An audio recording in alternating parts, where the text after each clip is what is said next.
الحمد لله نحمده ونستعينه ونستغفره ونؤمن به ونتوكل عليه ونعوذ بالله من شرور أنفسنا ومن سيئات أعمالنا من يهده الله فلا مضل له ومن يضلله فلا هادي له ونشهد أن لا إله إلا الله وحده لا شريك له ونشهد أن سيدنا وسندنا وحبيبنا ومولانا محمدا عبده ورسوله.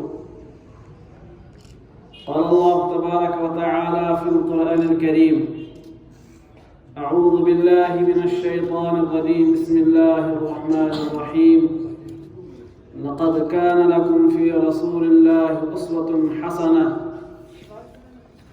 وقال النبي صلى الله عليه وسلم: لا يؤمن أحدكم حتى أكون أحب إليه من والده وولده والناس أجمعين.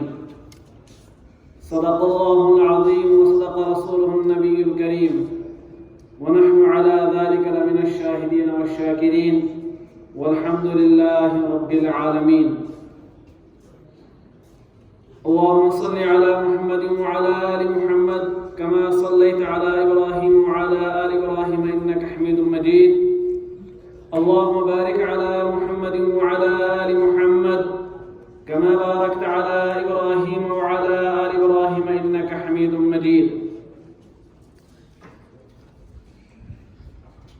قابل احترام معزز مہمان کرام و معزز سامعین کرام، السلام علیکم ورحمۃ اللہ وبرکاتہ. آج اس عنوان پر میں اور یہاں پر جمع ہیں، سیرت النبی صلی اللہ علیہ وسلم کے عنوان پر انتہائی اہم موضوع ہے اور انتہائی اہم مجلس اور بابرکت مجلس ہے. اللہ پاک سے دعا فرمائے اللہ پاک مجھے بھی حق بات کہنے کی توفیق عطا فرمائے اور ہم سب کو اس پر عمل کرنے کی توفیق عطا فرمائے.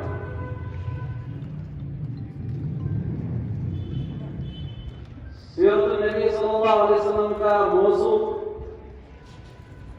ایک وسیع موضوع ہے، جس موضوع پر اتنے کم وقت میں کیا کچھ کہا جا سکتا ہے، لیکن چند سیرت النبی علیہ السلام سے متعلق چند باتیں آپ کے سامنے رکھنا چاہتا ہوں. اللہ پاک ان چیزوں کو، ان باتوں پر ہم سب کو عمل کرنے کی توفیق عطا فرمائے. دنیا میں جتنے انسان آئے اور انہوں نے بہت سے کارنامے انجام دیے، لیکن ہر انسان جب اس دنیا سے گیا تو جاتے وقت بعد کے لوگوں نے یہی کہا کہ انہوں نے کام اور بھی کچھ کرنا تھا، کام باقی تھا، زندگی نے وفا نہیں کی اور یہ دنیا سے چل بسے. ان کا موضوع، ان کا کام ادھورا رہا. لیکن ان تمام انسانوں میں، بنی نوع انسان میں جناب رسول اکرم صلی اللہ علیہ وسلم کی ذات اقدس وہ مکمل ذات ہے کہ جن کو عرصہ تھوڑا ملا لیکن جو مشن لے کر آئے تھے اس مشن کو پورا کر کے گئے. اس لیے حجۃ الوداع کے موقع پر جناب رسول اکرم صلی اللہ تعالی علیہ وسلم نے جب کم و بیش 1,24,000 صحابہ اکرام کی موجودگی میں حضرات صحابہ اکرام سے فرمایا: کیا میں نے تم تک اپنی بات پہنچا دی جو میرے ذمہ حق تھا؟ صحابہ اکرام نے فرمایا: ہاں، آپ نے نصیحت کر دی اور آپ نے امانت کو پہنچا دیا.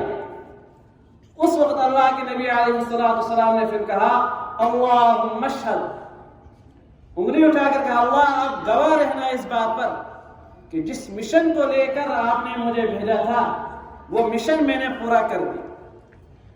اس نے فرمایا نبی اکرم علیہ السلام کی ذات اقدس دنیا کی وہ واحد ذات ہے جس نے اپنی مختصر زندگی میں جو عرصہ جو کام آپ کو دیا گیا اس عرصے میں اس کام کو مکمل کر دیا۔ ایک پہلو تو اللہ کے نبی علیہ السلام کی زندگی کا ہے، اور اس زندگی میں اللہ پاک نے آپ کو بے شمار نعمتوں سے خصوصیات سے نوازا تھا، جیسا کہ ابھی محترم قاضی صاحب نے فرمایا کہ قرآن کریم نے آپ کے بارے میں فرمایا اِنَّكَ لَعَلَىٰ خُلُقٍ عَظِيمٍ، آپ اخلاق کے اعلیٰ ترین معیار پر فائز تھے۔ روایت میں ہے کہ حضرت عائشہ صدیقہ رضی اللہ تعالی عنہ سے پوچھا کسی نے کہ آپ کا اخلاق کیا تھا، کیسا تھا؟ تو حضرت عائشہ صدیقہ رضی اللہ تعالی عنہ کا جواب تھا کان خلقہ القرآن، کہ آپ کا اخلاق تو صرف قرآن کریم ہے، مکمل قرآن کریم آپ کا اخلاق ہے، آپ کی زندگی، آپ کا پورا وجود یہ سراپا قرآن کریم ہے۔ سیرت میں اخلاق نبی علیہ السلام کی بے شمار مثالیں موجود ہیں۔ اللہ کے نبی علیہ السلام جن کے ہم نام لیوا ہیں ان کے اخلاق کیا تھے، میرے اور آپ کے اخلاق کیا ہیں، جو صبح اور شام اس بات کا دعویٰ کرتے نہیں تھکتے ہم کہ ہم جناب رسول اکرم صلی اللہ علیہ وسلم سے محبت کرنے والے، اور یہ جزو ایمان بھی ہے محبت۔ قل ان کنتم تحبون اللہ فاتبعونی یحببکم اللہ، آپ کہہ دیجئے کہ اگر اللہ سے محبت کرتے ہو تو میری اتباع کرو۔ بغیر اتباع نبی علیہ السلام، بغیر حب نبی علیہ السلام کے محبت پوری نہیں ہوتی ہے، لیکن ہر چیز کے دعوے کے لیے ایک دلیل ہوتی ہے۔ انسان دنیا کے اندر جب کسی چیز کا دعویٰ کرتا ہے، جب وہ کہیں اپنا دعویٰ پیش کرتا ہے تو اس دعوے پر اس سے دلیل مانگی جاتی ہے۔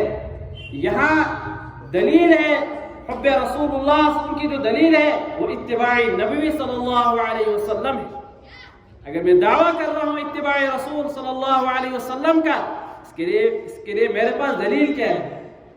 کیا میرے اخلاق اس معیار پر ہیں، میری صفات اس معیار پر ہیں، میرا چلنا پھرنا اس معیار پر ہے، میرا کھانا پینا اس معیار پر ہے، میرا اٹھنا بیٹھنا اس معیار پر ہے، میری شادی بیاہ اس معیار پر ہے، میری خوشی غمی اس معیار پر ہے، جس معیار کو اللہ کے نبی علیہ السلام نے ہمیں بتایا ہے، جو اللہ کے نبی علیہ السلام عملی طور پر ہمیں سکھا کر گئے ہیں اور عملی طور پر ہمیں بتا کر گئے۔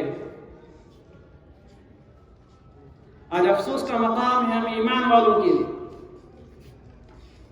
کہ ہم جناب رسول اکرم صلی اللہ علیہ وسلم کی اتباع میں بہت زیادہ نیچے چلے گئے۔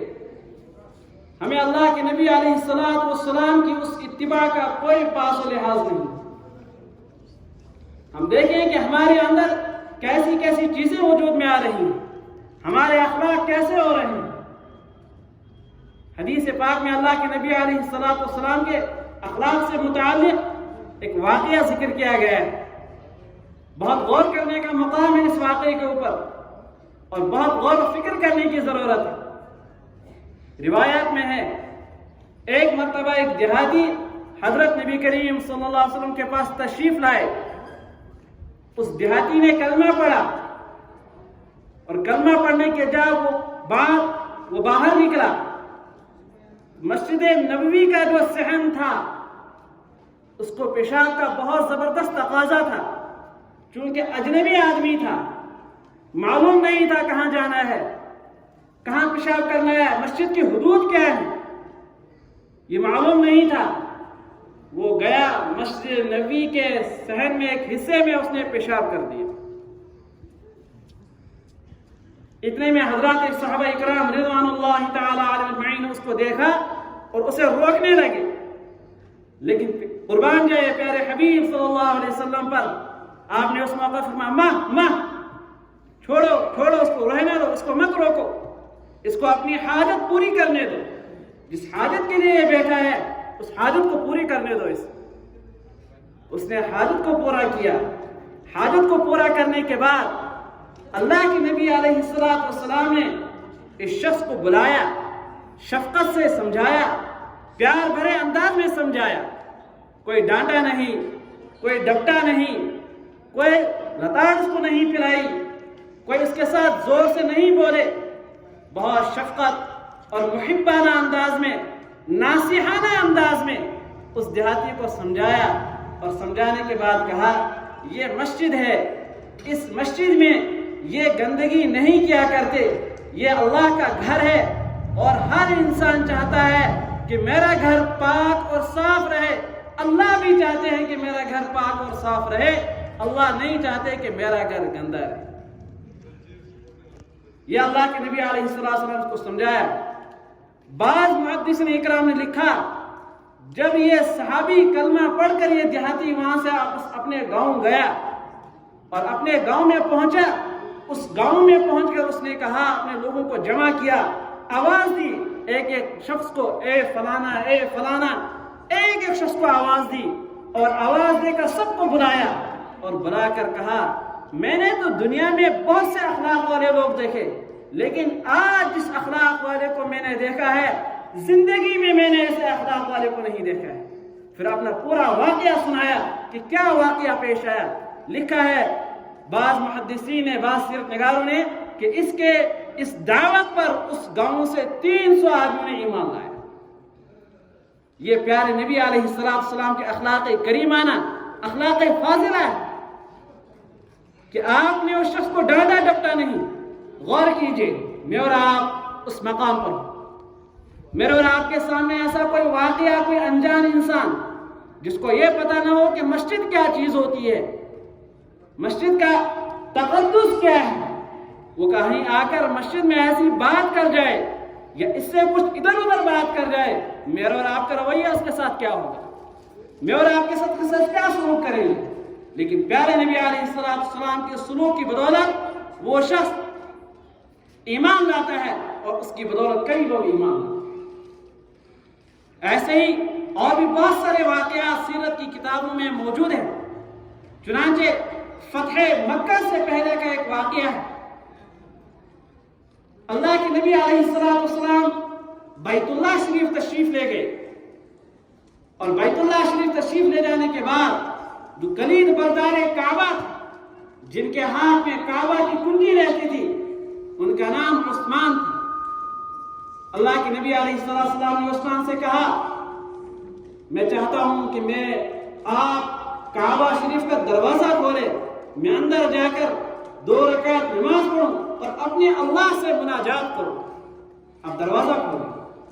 عثمان نے کہا میں دروازہ نہیں کھولوں، اپنی ضد پہ اڑ گیا عثمان، اس وقت تک ایمان نہیں لایا تھا، اڑ گیا عثمان اپنی ضد پر کہ میں کعبہ کا دروازہ نہیں کھولوں گا۔ چنانچہ اس نے کعبہ کا دروازہ نہیں کھولا۔ اس کے بعد عرصہ گزر گیا، ہجرت کا واقعہ ہوا، اللہ کے نبی علیہ السلام مدینہ تشریف لے گئے۔ مدینہ سے واپسی کے بعد اللہ کے نبی علیہ السلام جب فاتحانہ شان کے ساتھ مکہ کے اندر داخل ہوئے تو اس وقت چونکہ بڑے بڑے وہ لوگ جو آپ کے دشمن تھے، جنہوں نے آپ کو طرح طرح ستایا تھا، جنہوں نے آپ کے اوپر طرح طرح کے مظالم کے پہاڑ توڑ ڈالے تھے، تھر تھر کانپ رہے تھے، نہ جانے آج ہمارے ساتھ کیا ہوگا، لیکن جناب رسول اکرم صلی اللہ علیہ وسلم نے فرمایا آج میں تم سے وہ بات کہتا ہوں جو حضرت یوسف علیہ السلام نے اپنے بھائیوں سے کہی تھی جس وقت ان کی ملاقات ہوئی، لا تثریب علیکم اليوم، آج تم سے کوئی بدلہ نہیں لیا جائے گا۔ آپ نے ابو سفیان کو جو مکہ کا سردار تھا اور آپ کا دشمن تھا اس سے پہلے بڑا اعزاز دے دیا اور کہا ان کا اعزاز یہ ہے جو ابو سفیان کے گھر میں داخل ہو جائے گا اس کو بھی امن مل جائے گا۔ آپ نے اعزاز بخشا، حالانکہ ایمان نہیں لائے، لیکن اللہ کے نبی علیہ السلام کا یہ اخلاق تھا، آپ نے اپنے دشمن کو بھی نہیں ستایا، آپ نے اپنے دشمن کے سے بدلہ نہیں لیا، آپ نے اپنے دشمن سے انتقام نہیں لیا، بلکہ معاف کر دیا۔